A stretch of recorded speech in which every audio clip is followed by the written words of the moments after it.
Assalamu Walaikum. Hello friends, how are you? Welcome back to my another video.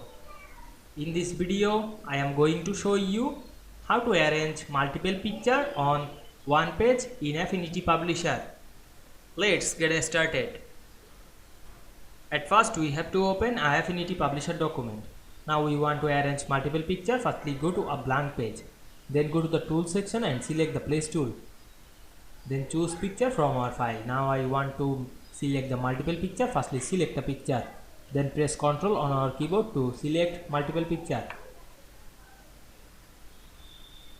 then click open and wait some moment to load the all image. Now we can see here show the all place images, then we place one by one.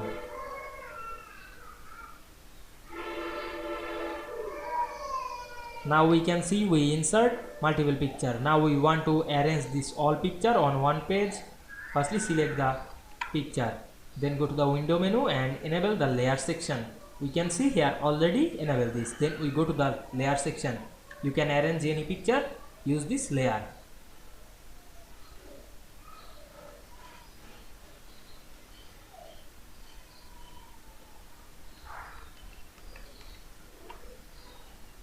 Now we arrange all picture to this page. I hope you enjoyed the video. Please like, comment, share and subscribe my channel. Thanks for watching.